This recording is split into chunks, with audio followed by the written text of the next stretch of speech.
अब कभी नहीं छूटेंगे आपके फेवरेट टीवी शोज ZEE5 के साथ बिल्कुल फ्री। वो जल्लाद हमारे सामने खड़ा था और हम उसे अपना समझने की भूल कर बैठे। छोड़ो ये सब। तुम्हारी दादी साहब कब से तुम्हें बुला रही है। चलो, कब तक तुम यूं ही अकेली। जोधा, जोधा। हमारी तलवार उसके गर्दन पर थी और वो अपने कपट से बच गया। सुना था कि बहुत बड़ा योद्धा है, लेकिन आज उसकी कायरता हमारे सामने आ गई।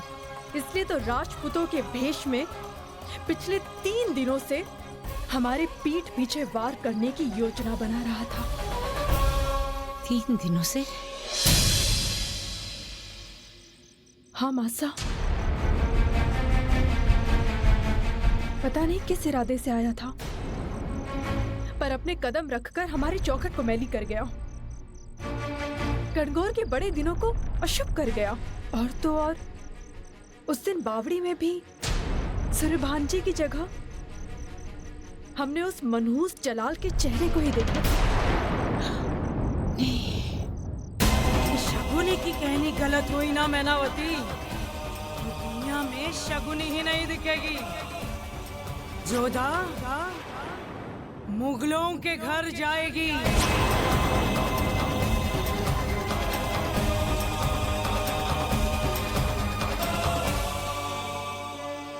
कनिका महारानी मासा, क्या हुआ मोती बाई? तुम रो क्यों रही हो? एक बुरी खबर थी। क्या? जी, राजा सूर्यभान ने जोधा से विवाह करने से मना कर दिया।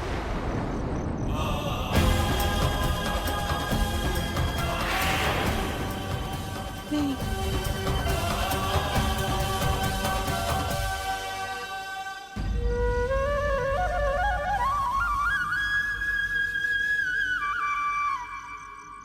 ये पत्र राजा सूर्यभान ने आपको देने के लिए कहा। क्या लिखा है इस पत्र में? बात क्या है?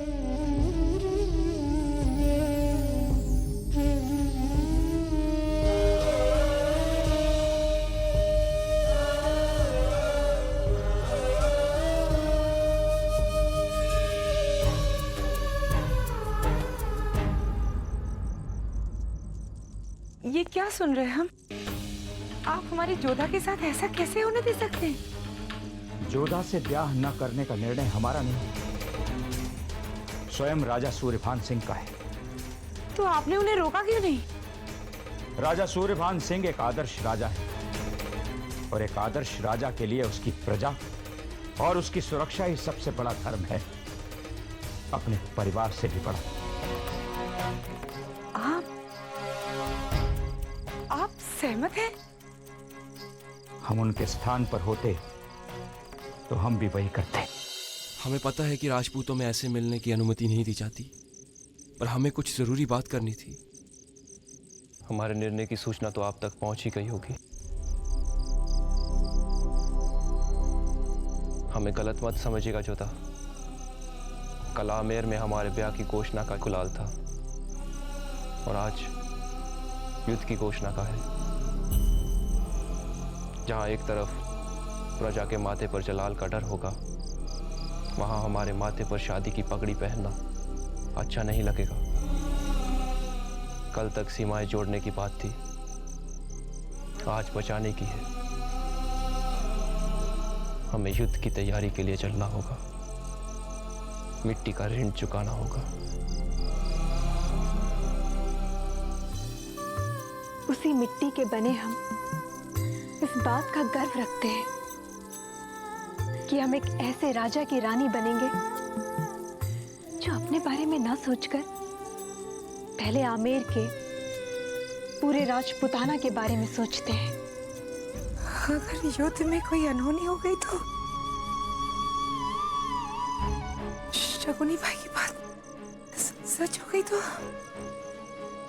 हमारी जोधा का क्या होगा? जाते जाते इतना अवश्य कहेंगे कि जो कोई भी आपकी और हमारी इस जुदाई का कारण बना है, हम उसे कभी क्षमा नहीं करेंगे। अब या तो हम जीवित रहेंगे या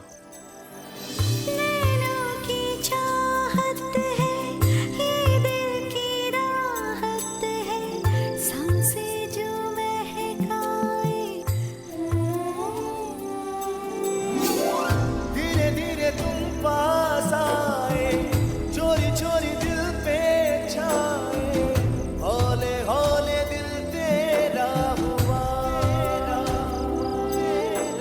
हम आपकी राह देखेंगे।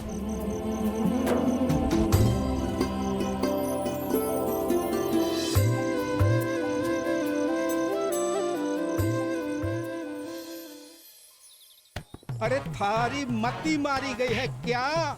नौकरी से भी हाथ धोएगा? 4 कड़छी घी डाल और बाकी इसमें पानी डाल, पानी, समझे? मार लो, कुछ ही दिन के मेहमान जो हो। क्या मतलब? कुछ नहीं। अरे अरे ये कड़छी इधर रखो, चलो जल्दी आओ, यहाँ बैठो, जल्दी बैठो। हाँ ये लो, तुम दूध पी लो पहले। मेरी एक बात सुनो, ऐसी बात किसी को ना कहना कि चंद दिन के मेहमान हो दुनिया में। तेरी काकी सा को पता चलेगा ना तो उनको कितना दुख होगा।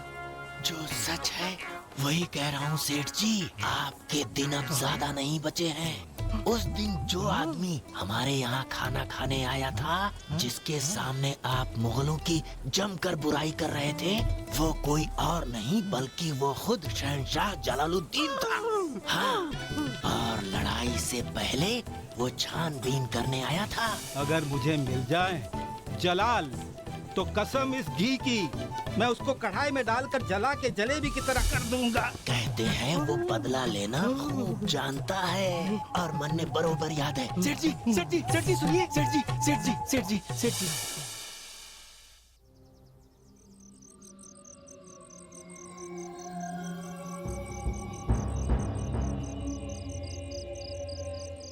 गुस्ताखी माफ शहंशाह, पर आपसे एक गलती हुई है। मेरी जगह आप उस आमेर की राजकुमारी जोधा को ही उठा लाते। माना कि वो बेपनाह हुस्न की मल्लिका है, लेकिन अगर हम उसे ले आते तो उसे नायाब बना देते।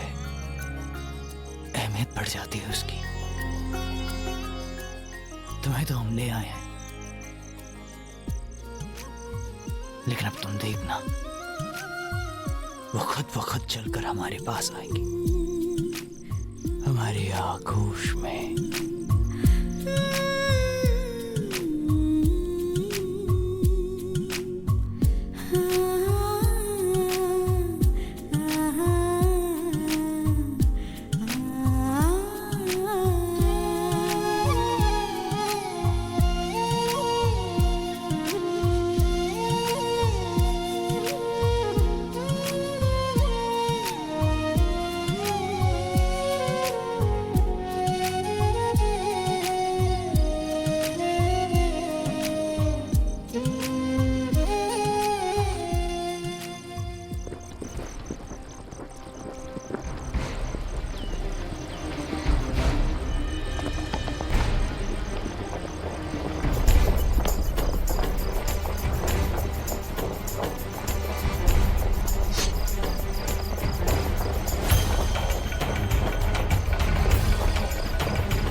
ZEE5 ऐप डाउनलोड करें और देखें सारे एपिसोड्स बिल्कुल फ्री।